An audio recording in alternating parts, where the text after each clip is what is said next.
All right. Hi, my name is Travis Lindsay. I am here for the Center for Entrepreneurship at Cal State Fullerton and also the CSUF Startup Incubator. It's kind of all one big happy family. And for today's special interview, I'm delighted to introduce our guest. Her name is Ritu Thakur. She is the dynamic CEO and founder of Smart Tech Inc. Smart Tech is a distinguished boutique consulting firm renowned for providing export, offshore, and onshore services.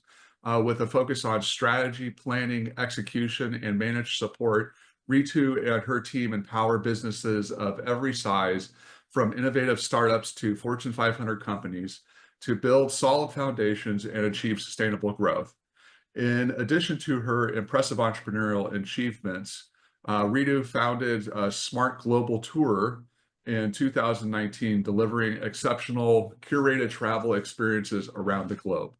Beyond her ventures, Ritu is actively contributing to her community and professional circles.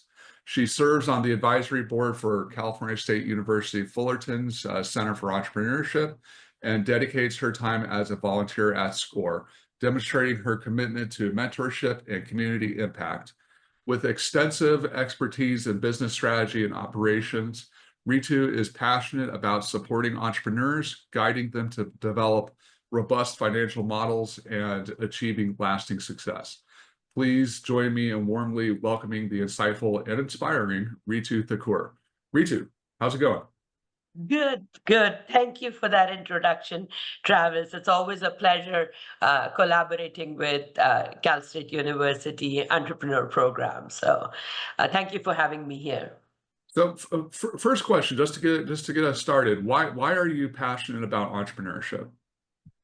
So, Travis, entrepreneurship to me is about getting to be a better version of yourself, right? And what I mean by that is it forces you into beyond your comfort zone. It forces you to try new things. It pushes you, beyond the fear of where you are comfortable into iterative experiences that you could learn from and achieve success. It gives you that freedom to grow. So it's all things that make you a better person.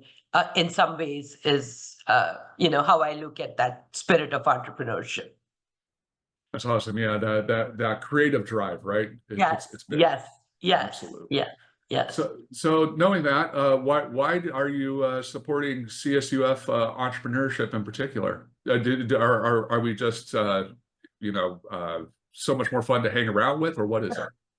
That, of course, is a given, as you know, right? But for me, the entrepreneurship came about organically. I went from a independent contractor to like a company owner to an offshore onshore. So it wasn't necessarily what I would call a planned approach, and it was learning on the job. I think you and I have often talked about the fact that I come from a family of professionals, not business people. So what I'm here trying to do in some ways is partner up with CSUF to share that and help entrepreneurs, budding entrepreneurs today, be able to shorten their time to learning, benefit from the experiences I've had.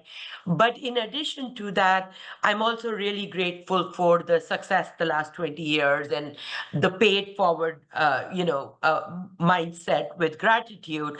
And I see CSUF Entrepreneur Program make a huge impact, right? So for whether going to third world countries and partnering up on what entrepreneurship is, whether providing the community an opportunity to learn, train. And so there, for me, I'm really excited about partnering up with the initiatives that CSUF has.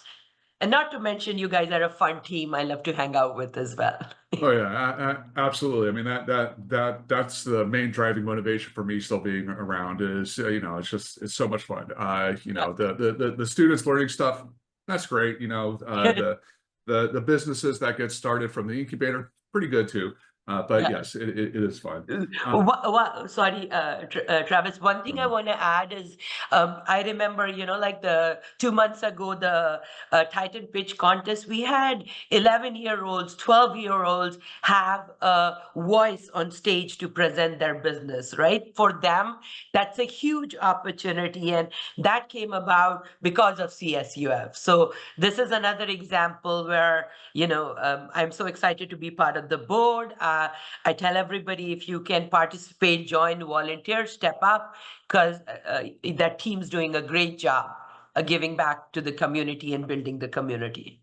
Yeah, that is definitely true. One of the big advantages of our CSUF entrepreneurship community is that it is rather large at this point. I mean, we have hundreds of mentors that we can go to, and it's people who are entrepreneurs like yourself, professionals like your family members, and really it takes all those people put together, the entrepreneurs, the professionals, the investors as well, the students, to really build a thriving entrepreneurial community. And Southern California, California in general, is uniquely positioned for those kinds of creative communities to blossom and grow.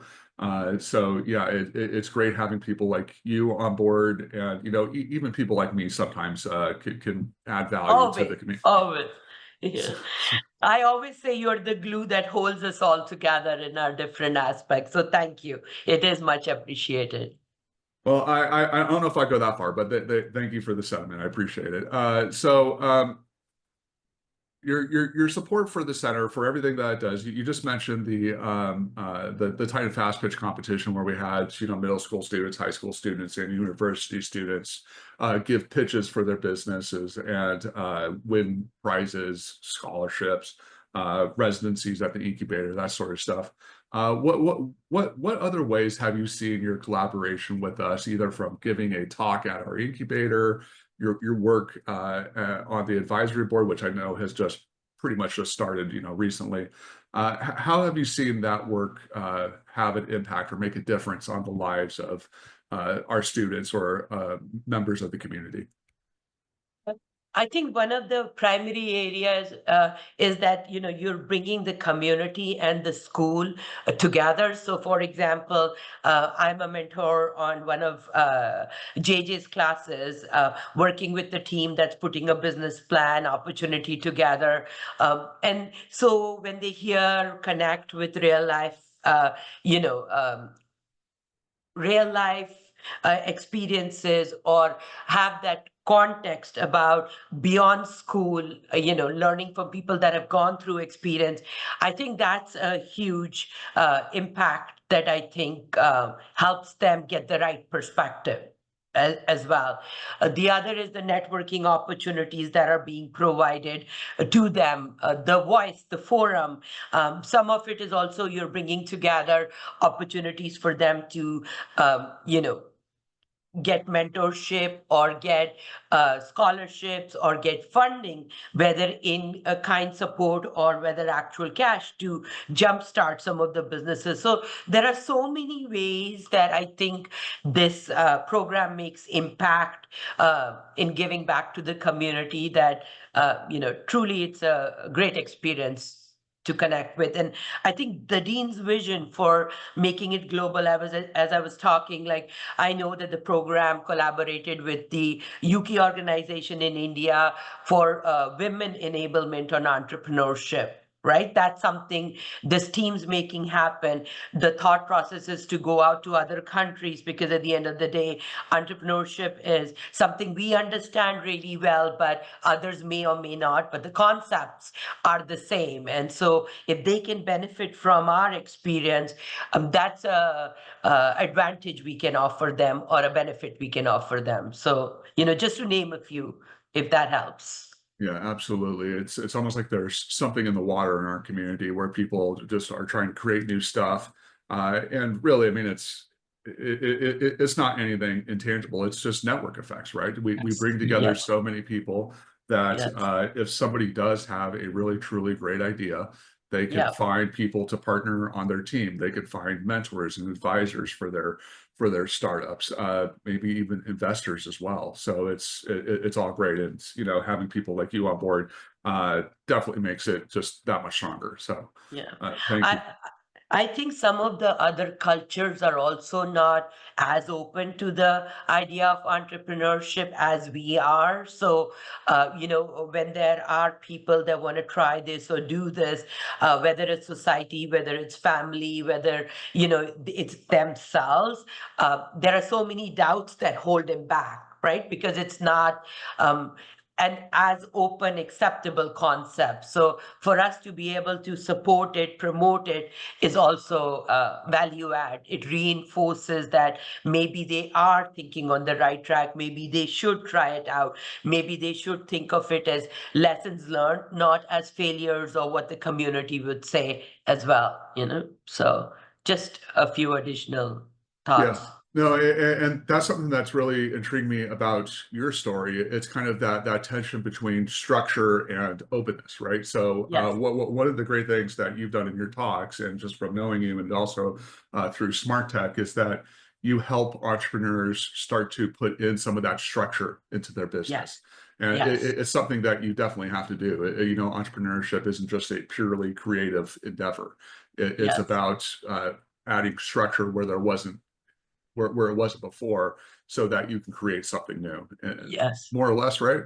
Yes, yes. And I think I'd mentioned to you earlier, I'm in the process of writing a book on some of the guiding principles of entrepreneurship, because at the end of the day, take my example, right? I'm the CEO of Smart Tech. There isn't anybody keeping me on track, keeping me in line, telling me what to do. So to be able to understand what is required of me to get the company successful, to have, to bring the team together, it falls on me. So, and it doesn't necessarily always mean that I need to understand everything about SEO or marketing or, sales, but I need to understand enough. I need to step up enough.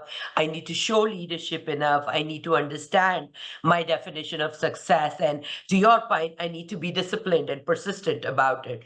So, one of the things, like I was mentioning, is I'm in the process of, writing a book that's coming from my experience on this journey itself. So, let's see where this new journey takes me about becoming an author as well.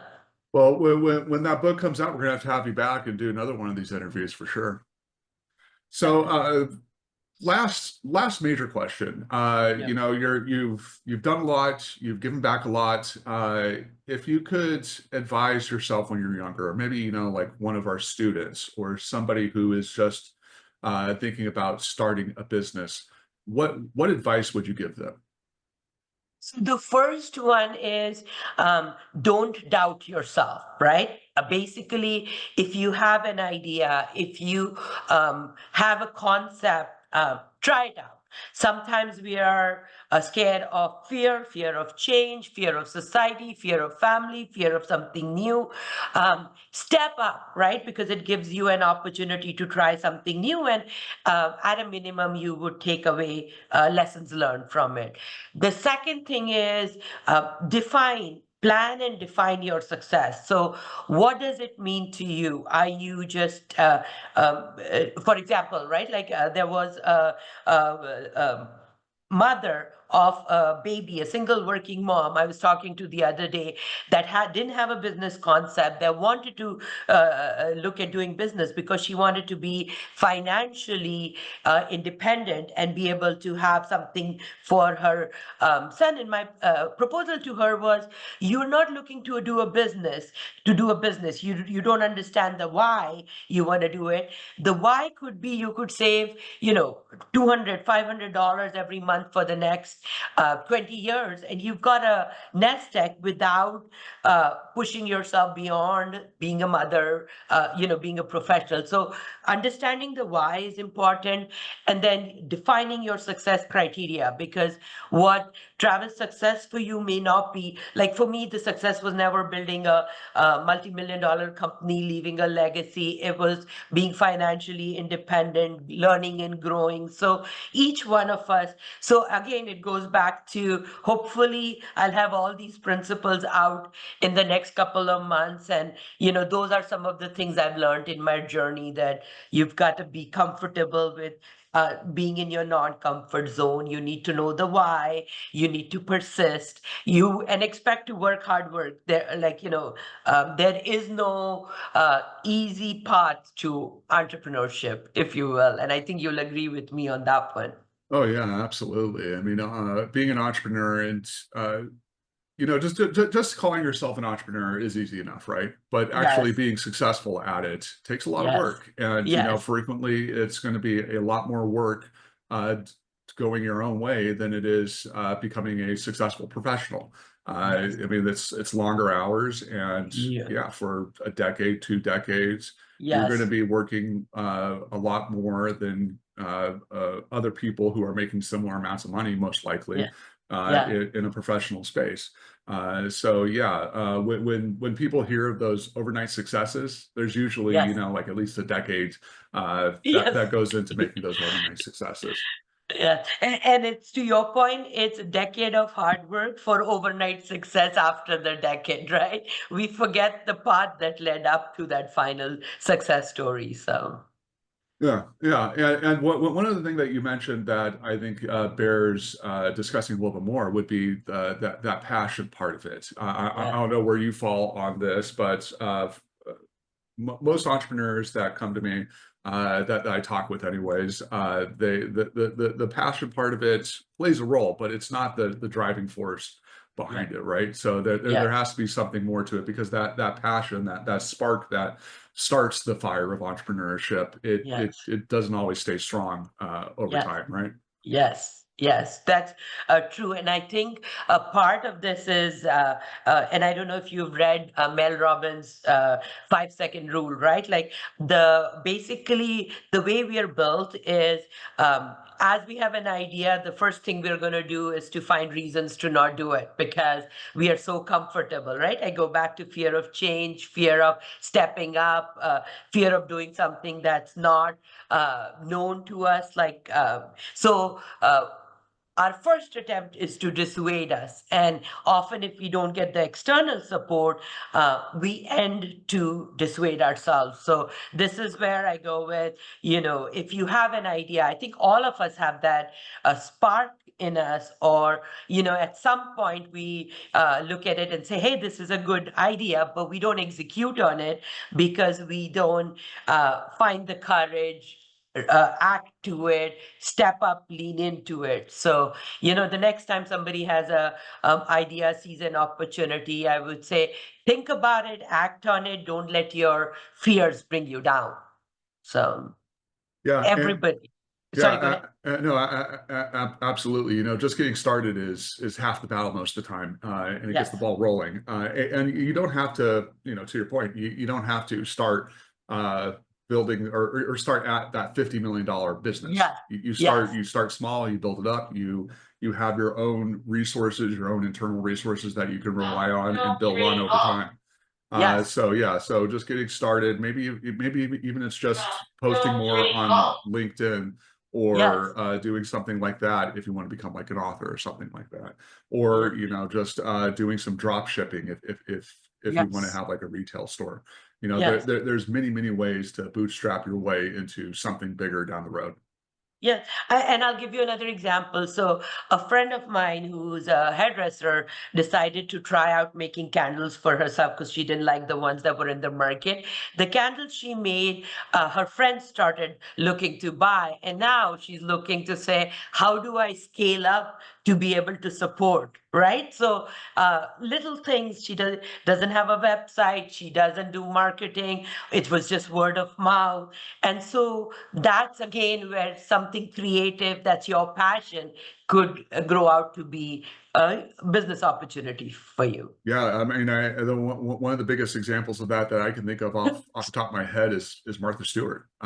She started Yes. out, she was just Per- selling pies or whatever it was, some pastries, And she got a following and just started building up until now she's getting paid We all probably. know. Yeah. Yeah. I mean, so she's built an empire. Yes. And the first thing that she started doing was selling pies for, this was probably back during the 70s or something like that, 60s. Yes. Yes. And selling them for $5 a piece or $10 a piece, something Yes. like that. So Yes. just get started. Yes. All right, Ritu, is there anything else you would like to talk about before we head out? No, thank you again for the opportunity, Travis, to sort of have a voice and do this interview. I appreciate it. Well, hey, thank you very much. Thank you for becoming a part of our community, for becoming a board member, and for everything else that you do for CSUF Entrepreneurship. My pleasure. My pleasure. Thank you.